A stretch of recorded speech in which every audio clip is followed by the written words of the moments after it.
Good afternoon, everybody. Yeah. So I'm coming from Moshi, and we have established the close to the fourth cancer center in Tanzania, and it's the first cancer center in the northern zone of Tanzania, which caters for 15 million people in the north. So this was the tree planting to mark the start of the cancer services. And we started the services on the 8th of December 2016. So that's a year and a half ago.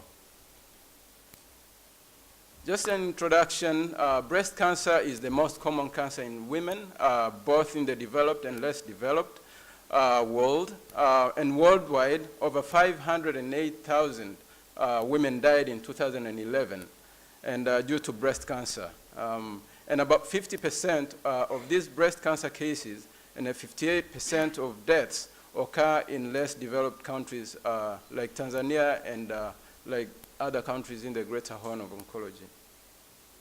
Greater Horn of Africa, sorry. These are the incidences. So incidence really, they vary greatly from 19.3 per 100,000 in East Africa, and 89.7 per 100,000 women in Western Europe. And in most of the developing regions, the incidence rates are below 40 per 100,000. The lowest incidence rates are found in mostly in African countries, although they are increasing tremendously.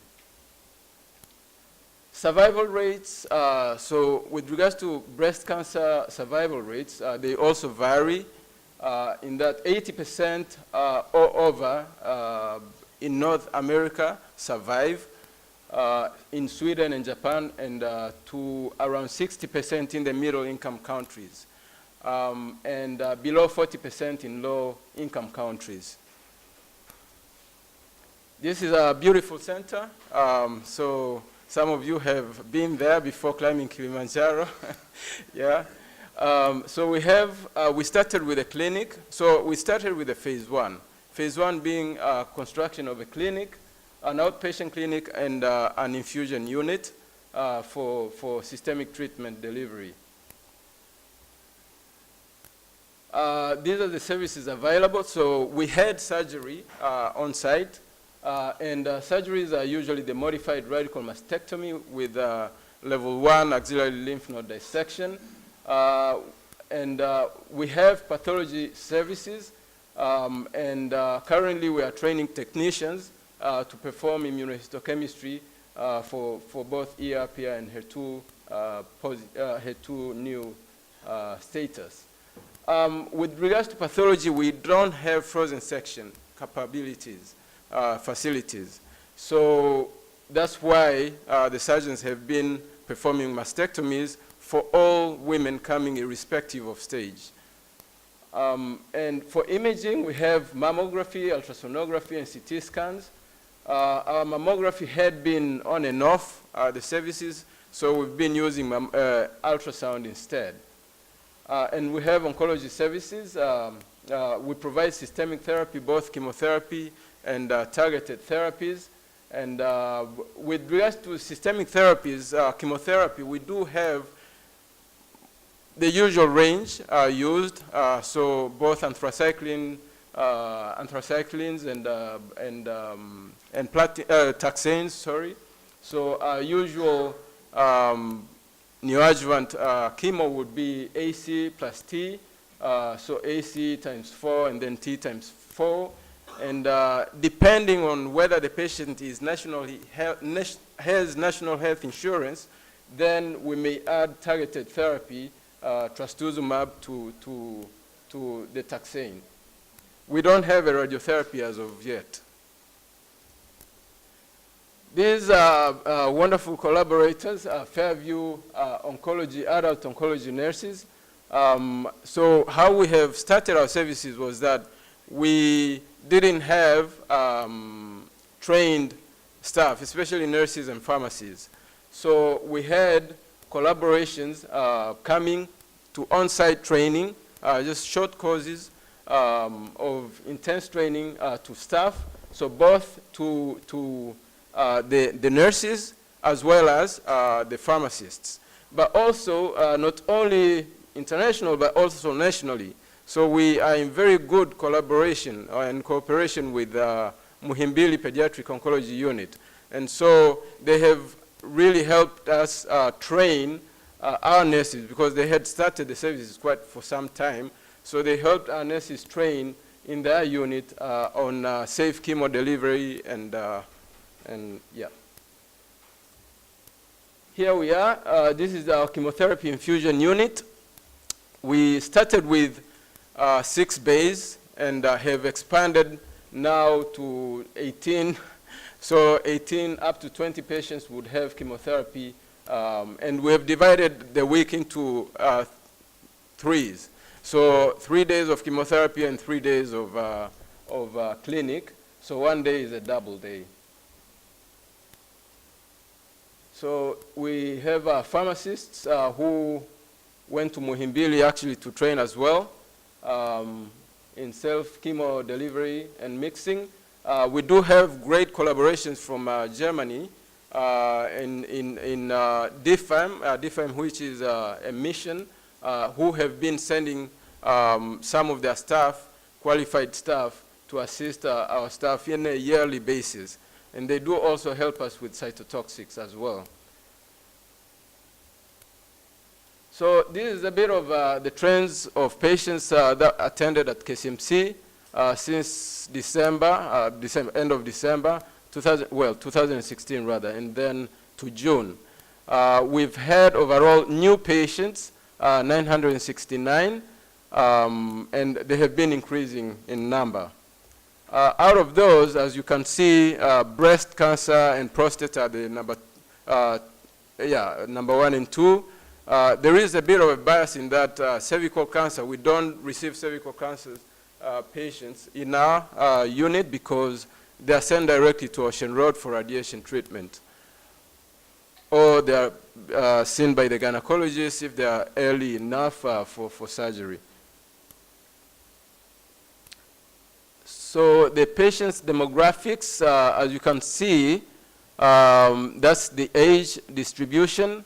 Most of them are around 50 years, and these are around 50, yeah, the average, the mean is around 55.3 years.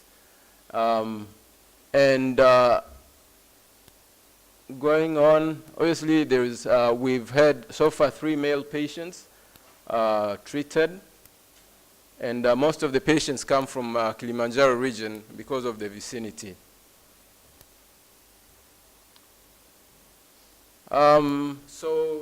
With regards to onset of symptoms, so yeah, so if a patient, the onset of symptoms up to the time where the patient is diagnosed, the mean we found to be 1 year, although it varies like from 0 to 7 years. The stages of diagnosis of our patients, most of them are seen as locally advanced and advanced, actually more than 80% advanced, and only a minority early. These are some of the patients that we see locally advanced. Yeah, locally advanced.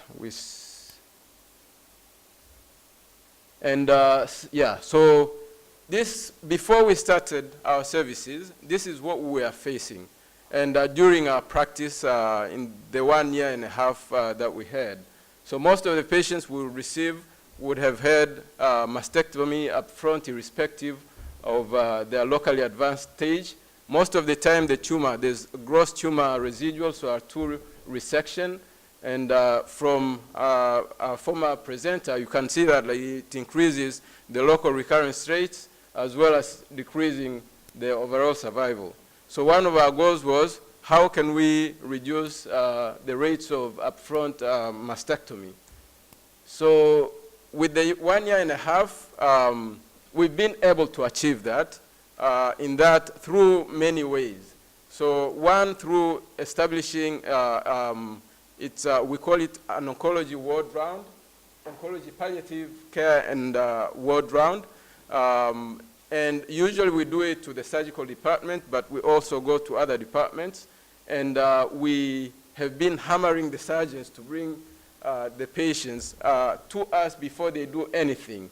So, also we did establish a multidisciplinary team meeting or a tumor board, although for the 1 year I would say that had not been a success.